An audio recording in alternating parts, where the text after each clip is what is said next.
All right, Josh, we talked negative. Time to talk maybe positive. How do we fix college football? And we've got kind of a, I don't know for those of y'all who used to watch Jeopardy back in the day, but there was a potpourri section of questions that could mean really anything. There's no real design on what we're talking about. So there's a few different areas we're going to hit on how we can fix college football, not just us complaining about NIL, although we will touch on it. The first one, it's near and dear to your heart. You've been complaining about it for about a decade. It's linemen downfield. Josh, tell us all how fixing that is going to fix college football. It's a simple rule change. The NFL does it right. The NFL says you can't have a lineman more than 1 yard downfield. The RPO exists because in college football, you can have a lineman 3 yards downfield. Now, the RPO exists in the NFL. I get that. But it is very different in college because a lineman being able to release 3 yards downfield when the ball is thrown changes the way the game is played mechanically. If you're a safety in the NFL, your job at the snap is in part to watch how the blockers react. If the blockers do not cross the line of scrimmage and don't keep advancing, then it is a pass play, or you play it as a pass play. If the guys release and they get more than a yard downfield, you can assume it's a run because they can't throw the ball, and so you can come crash the alley. In college, you're not allowed to do that anymore because you don't know at any point if they're going to just pull the ball and throw it. And so this whole system of keys that's existed for 100 years had to be thrown out in the college game. Now, we've seen defenses get a little better the past few years because they've sort of relearned how to play without keys. But the defense is never going to be as good as it used to be. People, if you listen to Alabama fans or Ohio State fans for the past 5 years, you've probably heard them complain about their safety play. And the reality is playing safety in college football is impossible. And so because of that, teams score at really a very high clip. If you've got a really good receiver, it is virtually unstoppable. Points are high. And this gets to my ultimate point with it. I think people have this idea in their head that high-scoring games with tons of points are really exciting because they sort of like watching shootouts. If you're a casual fan and you don't watch many games, you don't know the teams, it's kind of fun.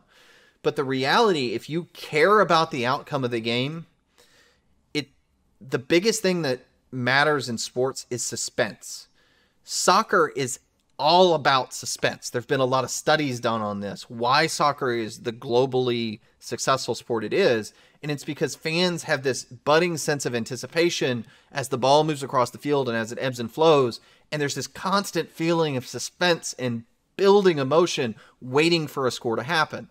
The same thing's true in most other sports, particularly baseball is a little bit this way, right? Like you're waiting, if you're really invested in your team and you're watching a game, you know that at any moment, man, he could pop off that home run and it's going to change the whole game.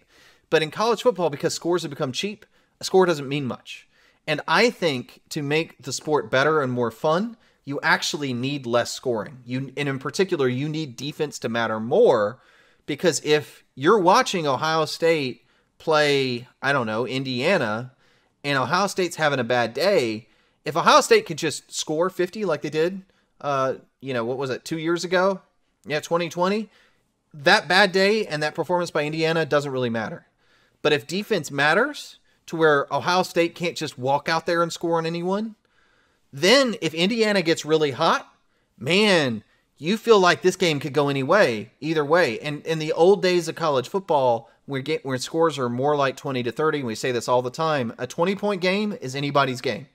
It's a lot less predictable, and I think that's what people actually want, even if it's not what they think they want. Yeah, and we've talked about this in the past. Like the feeling that Alabama and Ohio State winning it all is going to be a foregone conclusion is because they're not having these random games in the middle of October that they drop, 17-20 because their offense couldn't get going that day.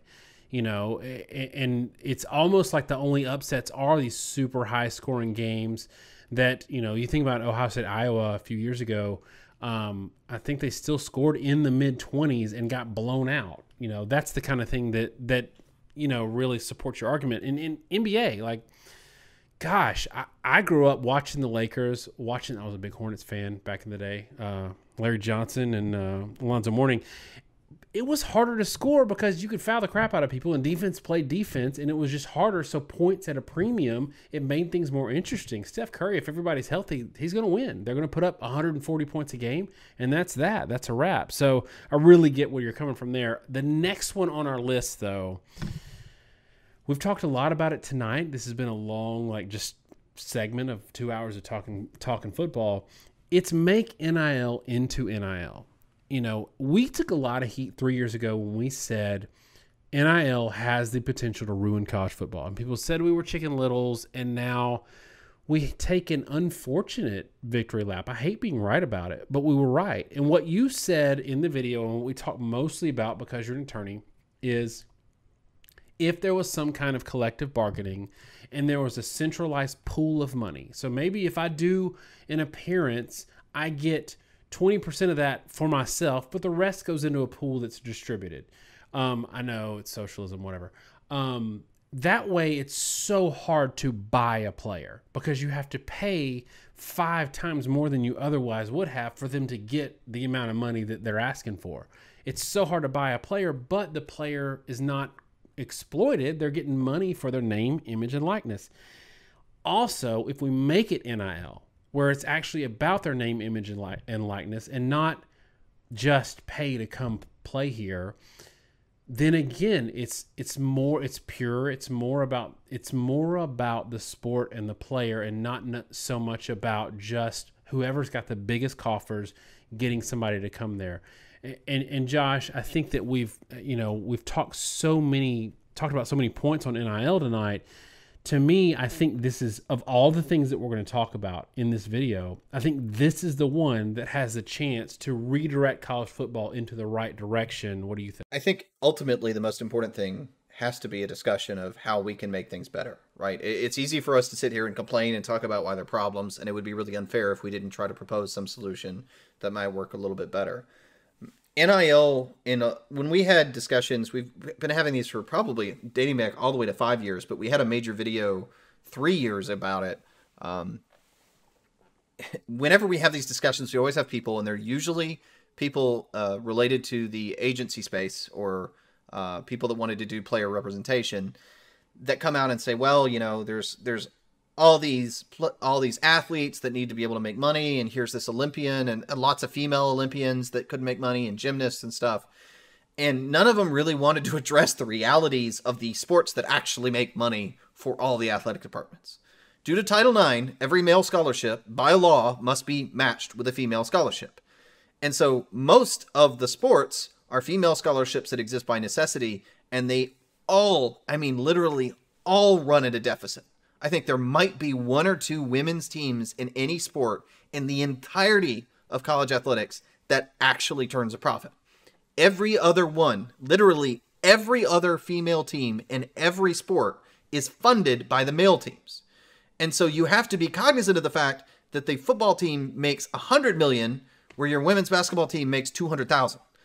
And the realities of those 2 teams in sports are totally different. And what we failed to do was to create a regulatory structure for the major money-making sports where they have an entirely different set of problems because of the money they can generate.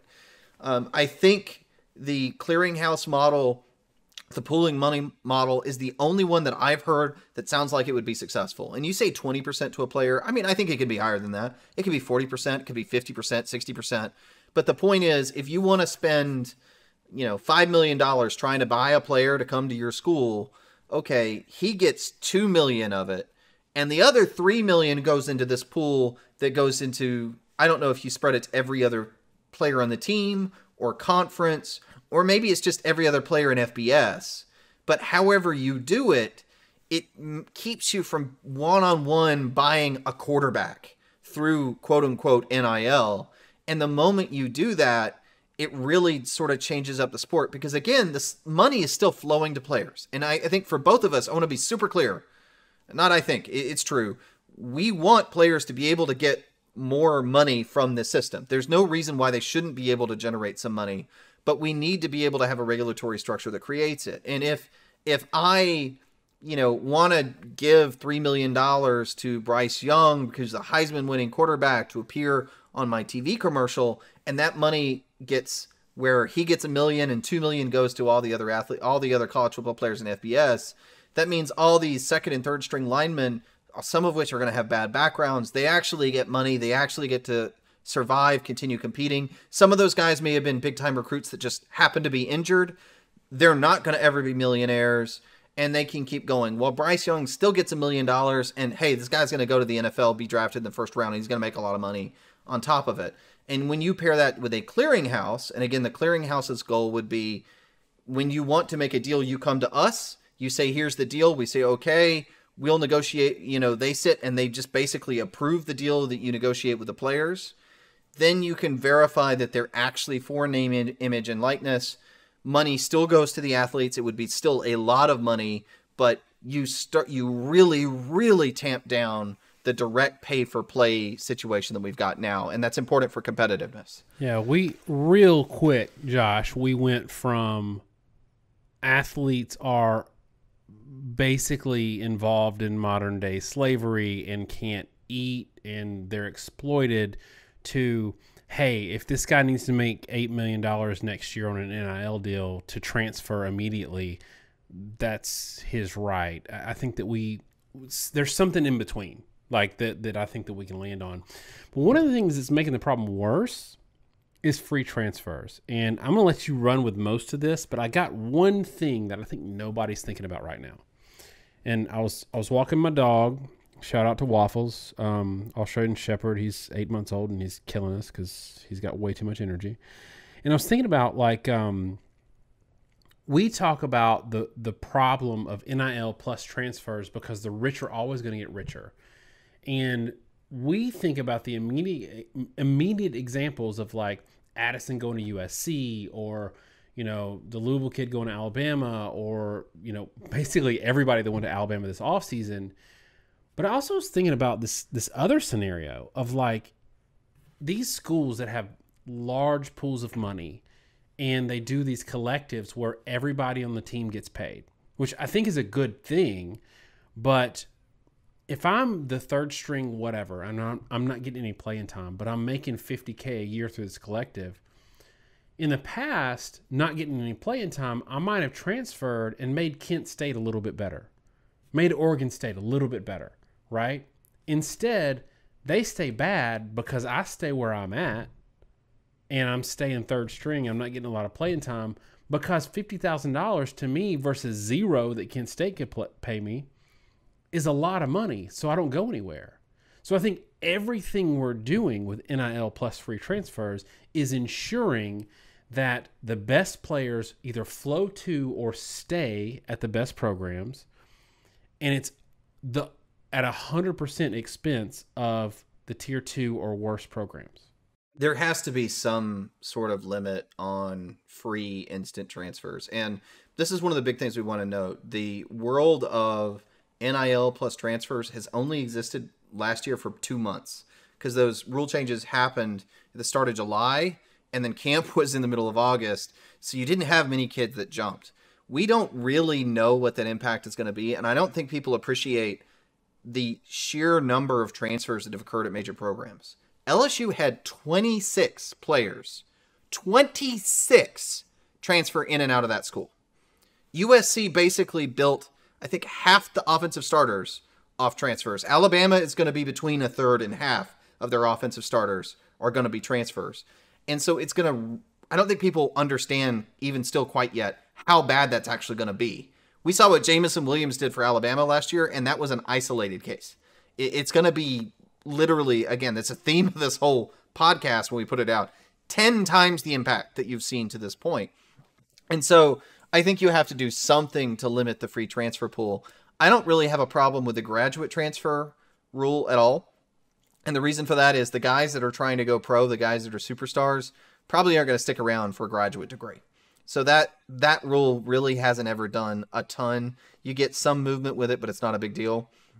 The thing that you've got to be careful about is really, it's the sophomore that, Gibbs is the example, the sophomore that wants to go pro and he transfers his junior year to the big time school to make big time money and exposure so he can go pro the next year, because that will, and we're already seeing it, it is going to turn 2/3 of the sport into feeders for the other third.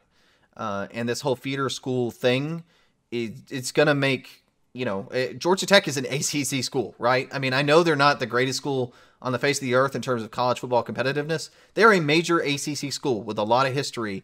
And at this rate, they may never compete again. And that's going to start happening to schools like Mississippi State pretty soon. We've already seen a lot of quarterback transfers all around the country. And so I don't know what the rule is. Maybe if it's not a full season, maybe they have to sit out half a season, right? Maybe you got to sit out the first 6 games of the year. But something has to be put in place to prevent a sophomore that is a future NFL first-round draft pick from transferring just for the sake of having more exposure or more money and doing it the year before his junior year, maybe not even going to class his junior year, playing football and leaving, because it's just really, really dangerous for the sport. Yeah, and I think it all comes back to some sort of collective bargaining, because you can't do this in the NFL. Like, you got a contract. You can't just up and leave. So everybody that wants to talk about how we're like you can't, force people to stay somewhere, well, everywhere you can. Like, and even where I work right now, like, there's places I can't go because I have a non-compete. So I don't think it's that ridiculous. All right, Josh, the next 2 that we're going to talk about are so near and dear to my heart, because they are things that we've been, like, I don't want to say that we were the first to think of these, but we are the only ones. I think we were one of the earliest, and we've been beating these drums forever, and I think they would drastically improve college football. I'm going to take one. I'll let you take the other, but obviously we can both talk about it. But the number 4 thing to fix college football would be scheduling you've got in my notes here 9 + 2 + 1. I think that it can even be an 8 + 2 + 2. But in general, what it is all the Power 5 conferences agree to play the same number of Power 5 in conference, by definition, in conference games. So either 8 or 9. And then, I like 8, but I'll tell you why in a second. And then 2 out of conference P5 opponents. What this does is it lessens the need to expand the playoffs, because it gives us a lot more data on relative conference strength, which imparts a lot more knowledge about how hard your schedule was. So if you're playing, I hate to do this, but there's only probably 1.5 Baylor fans listening right now. If you're Baylor and you're playing no P5s out of conference, and then the team you play in the conference championship game, Oklahoma State, plays no P5 teams out of conference, how do we know how good your conference was, how good your schedule was? The 2 best teams in your league didn't play anybody out of conference that we can gauge relative strength. And look, I know that you can't guarantee who's going to be good or bad in any given year, but if you struggle with a Duke, then that gives us information. If you destroy a team that everybody else kind of struggled with, like your example last year, Arkansas absolutely murdered Texas last year. Texas lost 6 games, I think, last year, but they were all 1-score games in the Big 12, all but maybe 1. That, to me, tells me a lot about Arkansas. But without that data point, what do we know? So I think that if you, whatever you do, 9 or 8, and then the 2 + 1, those 2 are so hugely important, because it changes so much about what we know right now. Everything is circle the wagons and a lot of circular data of teams playing one another in conference. If you're in a weak conference and everybody plays one another, we don't really know anything about you. The reason I like 8, Josh, and I'll let you finish this segment. The reason I like 8 is because if we go to +1, if we go 9 + 2 + 1, then the FCS game and the low G5 game suffers. And I don't want those programs to not have the opportunity to get a paycheck game to keep a program running so that they can have money to pay for scholarships for kids that need it. And I think I'm a huge advocate of FCS games because, look, sorry, got a little cough. I'm a huge advocate for these games, and everybody says, oh, it's crap that your conference plays FCS schools. Look, if you're an elite team what's going to happen if you play FCS versus if you play New Mexico State? Either way, you're going to be up by 40 at halftime. You're going to rest your starters, right? But for these FCS programs, it's a lifeblood, vital paycheck for them. That's why I like 8 plus 2 plus 1 plus 2. But either way, the 2 is what matters in all this. I'll let you talk a little bit about scheduling. I think the ultimate point here is that in our current environment, a lot of conferences have tried to move to this world where they're not playing any P5 game out of conference, and they're doing it to avoid, frankly, it's to avoid losses, to maximize revenue, and it's just not healthy for the sport. You know, your example of Baylor and Oklahoma State, let me be clear, these aren't like pure hypotheticals. Baylor has been continually not playing any P5 out of conference. These are things, this is actually something that happened or has been happening. Yeah, Oklahoma State didn't and Baylor didn't last year. Right, that is a thing that happened. It wasn't just a weird hypothetical. Minnesota, the year that they were really good, and made a New York Six Bowl, or New Year's Six or something close to it. I can't remember. It was a few years ago. They did not play a P5 out of conference. They've done that a couple times. And that's just not healthy. And rather than saying, you know, and I think the only people advocating for the not P5 out of conference, or at least, and you know, I'm not saying fans advocating, but really administrators, is people that have the realization that they probably wouldn't win a lot of those games.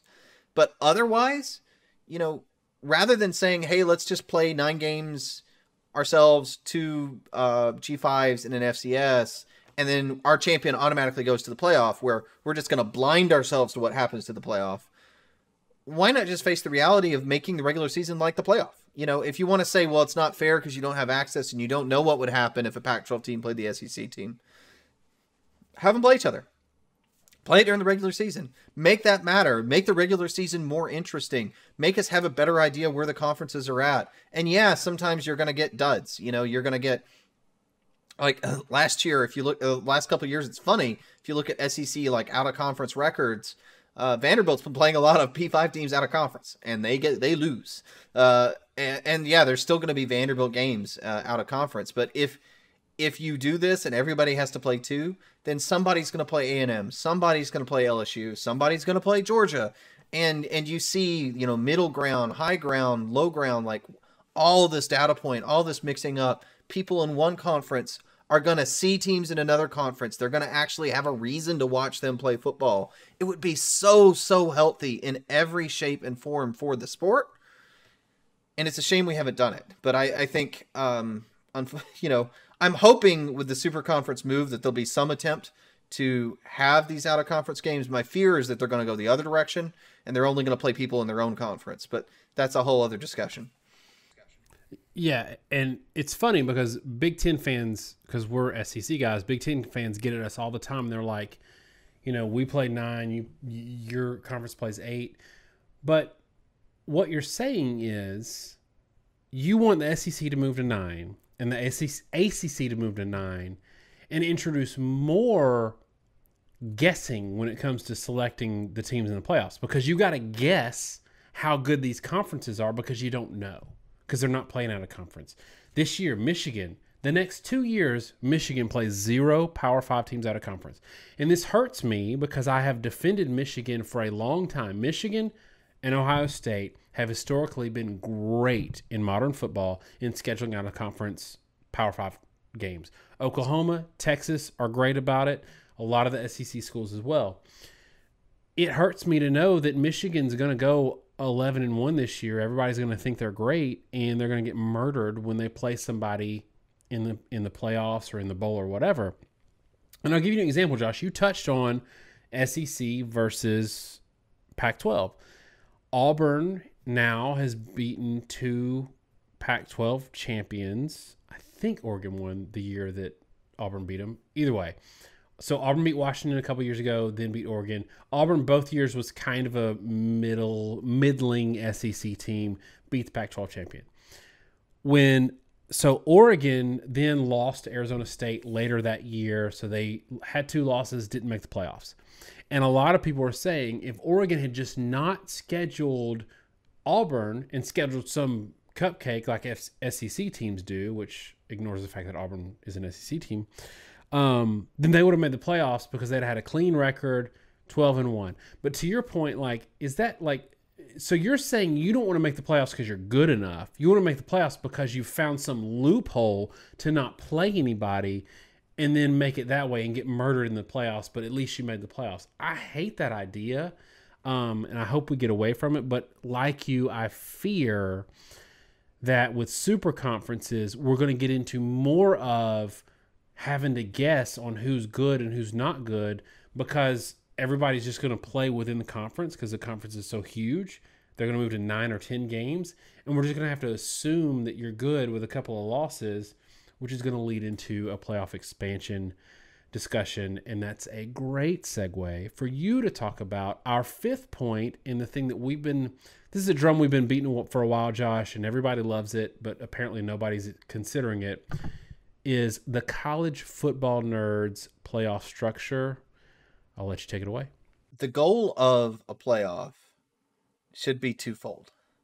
The first goal of the playoff should be to create a competitive playoff for teams that have a reasonable chance of winning the playoff. The second goal should be to provide some level of inclusion for teams that you don't know enough about. A lot of playoff expansion theories that go out there are all about access, but they're access from this idea like Daniel was just talking about, this idea that, Oregon, well, they lost to Auburn. If they hadn't played Auburn, they would have made it. So we should have a guaranteed slot in the playoff. I don't agree with that. Okay. Like if you're not good enough to beat Auburn that year, you're also not going to be good enough to run a multi-game playoff slate. The reality of college football is in a given year, there are about 3 to 5 teams that have any reasonable shot of winning a playoff. Not a one-off game, right? Because any weird things happen. You can win a one-off game. All sports are like that, though I will say college football is by far the most chalk-heavy sport of any of them. But still, one-off things happen. But if you want to do that 2 or 3 times in a row, there are only about 3 to 5 teams that can win 2 or 3 of those games in a row. And so you need to create a structure that facilitates all this in a meaningful way. And our structure that we've long been proponents from, ironically, is expansion. But it's expansion to 6. And there's a reason for that. In my view, the best playoff structures are 6, then 4, then 12, and then 8. And I'll get into that in a second. But at 6, you capture what has historically always been the realm of competitive schools. There have been a couple years where you could make an argument for 5. 2014 was actually one of them. You could make an argument that TCU would have had a reasonable chance to win playoff games. I know, shout out to Parker. There are people that believe TCU probably could have won the playoff. I don't agree with that because I think Ohio State was a juggernaut that year. But I can see the argument for 5 or 6. There's also been plenty of times where a G5 team that is really, really good may not be able to make the top 4 because of it's just way too hard for there not to be 4 one-loss or undefeated P5 champions. But going to 6 gives them a chance to get in. What it doesn't do is you don't capture 3-loss teams. Several times in the last 10 years, you have a 3-loss team that would make the top 8. 2018, Washington is a really good example in all of these regards. I think they were P5 champion. They were 3 losses. And if you 3 unranked losses and in an AUTOBID structure would have made the playoffs regardless of rank. Right. And so that gets to the other point of this, which is that you need to have 6. They need to be just the top 6. No automatic seeding, right? At that point with 6 teams, you can capture all 5 conference champions and a G5.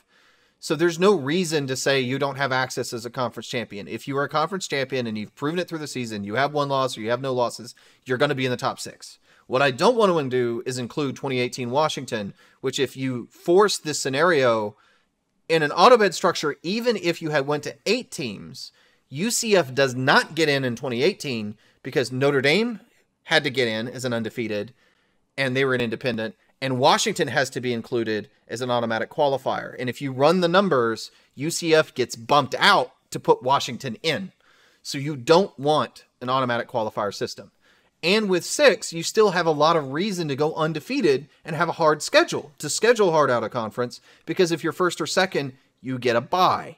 And so now there's this reason to be first or second again, which is really important for the sport. There's a damage that comes with any loss in the season, which builds suspense for the Ohio States and Alabamas. You expand access just enough to give everybody a reasonable shot to get in that has a reasonable chance to win the playoff. And you don't capture teams 7+ because those teams are just never going to be good enough to beat the top 3 or the top 3 in quality. I know there's often people talk about the upsets in the top 4, but it's usually because there's 1 or 2 teams in the top 4 that are major underdogs that we know are just in there because they're undefeated. But the only thing you need to do to fix that is maybe expand it by 1 or 2. But even then, most of the time, you're not going to really help. This gets to one more aspect I want to talk about before I flip it back to you, and that is matchups. The biggest complaint with the playoff has been first-round blowouts. And one of the reasons we have first-round blowouts is because the difference between teams can be really, really severe in the top 10.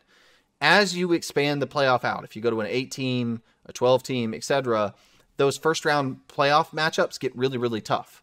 That 2018 example, right? I don't need to see Alabama play 3-loss Washington in round 1. It's not going to be good football. And so if you move away from a structure that is a multiple of 2, basically, so a 4-team, 8-team, 16-team on the far end, if you move to a bye structure, what that lets you do, because first and second, number 1 and number 2 sit out. Or as I said, I would take 12. Why would I take 12 over 8? Because then you keep the first 4 teams, number 1 through number 4, get a bye. So you end up with 5 versus 12 and 6 versus 11. By doing that, you're a lot more likely to have competitive first round games. 5 versus 12 is historically a lot closer in quality than 1 and 8, 2 and 7, etc., etc. So that's what I would say is a playoff structure. I think a bye is actually really healthy. I think it shouldn't expand very much. And I would rather it be 4 than 8 or 12 because, again, I don't think number 8 or number 12 is going to be consistently competitive. But I do think moving to a bye structure where the first round is going to be competitive with each other.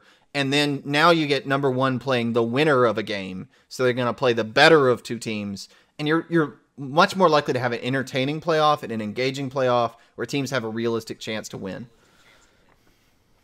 Yeah, and I think that it does another thing that it preserves, and you kind of touched on this, it preserves the regular season's intrigue and interest, and that's what we need to consider, and that nobody's considering when they're like, oh, I'll go to 16 teams. Nobody is considering that college football has the most unique and most exciting regular season in any sport, bar none. It's not even close. And what you don't want to do is at the expense of a regular season that involves 130 teams where, UAB is probably not ever going to make the playoff, but like there's 130 teams playing and there's a lot of interest there. You don't want to move all of that interest to the playoffs. Imagine the NFL without fantasy football. Nobody's going to care about regular season games. Nobody. Like there's no drama there because I think we did a stat earlier, like last year, the Eagles made the playoffs. They started the season 3-6. 3-6 is what they started the season with. And they still made the playoffs. Nobody wants that, right? So I think that one thing that we really want to do in any playoff expansion is make sure that we don't undermine what's awesome about the regular season.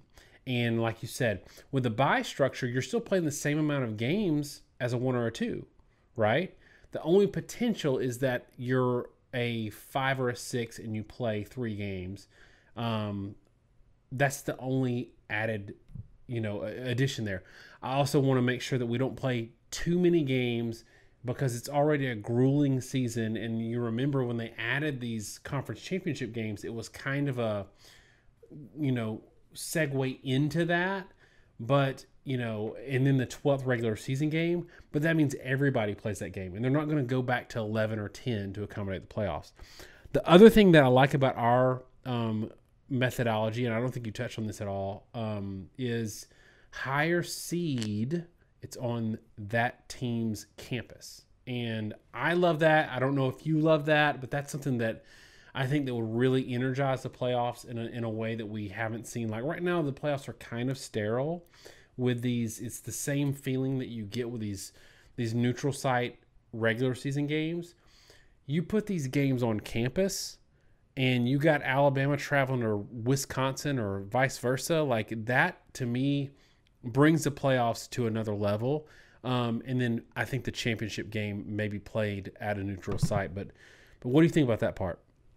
I think that's a fun idea, and I just wonder if it's actually really that viable. And this, when we were putting together this list, we were actually trying to think of things that are actually doable. Everything on this list is something that could be done. If you got the schools together in a room and said, hey, here's this proposal, we can do it. I think the NIL one is the hardest one, but regulations are needed. They're going to come, and the regulation we proposed is very reasonable from an perspective of something going to be enacted. From putting games on teams' home campus, I think from the first round, it's a fun idea. But one, you have to deal with weather. I know Big Ten fans love the idea of seeing SEC teams play them in the cold up north.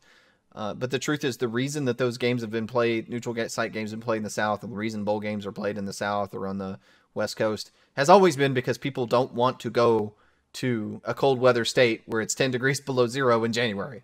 It's just not a fun trip. And I don't think there's going to be much of a push from a lot of different sources to make that happen. And two, there's so much media and money tied into the bowl sites that I'm just not sure if it's a viable opportunity.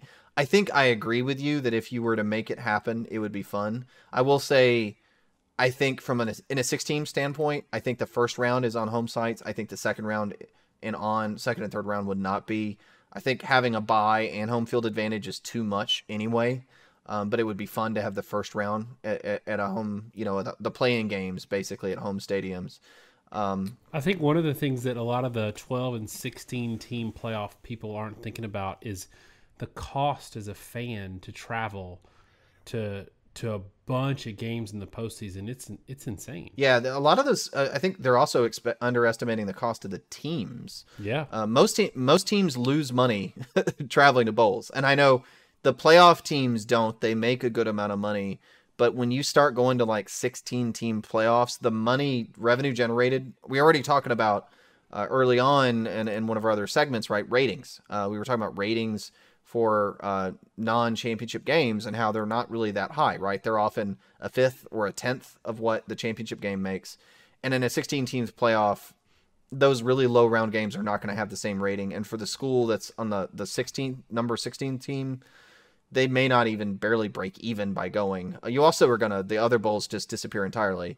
So there's two things I want to note there, or two things I want to note before I turn it back to you, because normal brainstorm world for us. But one is I do think you have to remember the cost of expanding the playoff, and the cost is that other bowls don't exist. We talk about this a lot. UCF Auburn in 2017 is a really fun story that gets brought up all the time. That story doesn't happen if UCF makes a playoff, because they were not going to beat Georgia or Alabama or Clemson that year. Their defense was very poor. They ran into an Auburn team that had a hurt Kerryon Johnson, and Auburn was missing most of their secondary in that game, and they were able to narrowly win an Auburn team that could barely put up 20 points. They would have been run all over by the major teams. And again, yeah, Auburn beat Alabama. Auburn beat an Alabama team that didn't have any linebackers and was starting third-string players in that game. Alabama was a completely different team in the playoff than they were at the end of the regular season.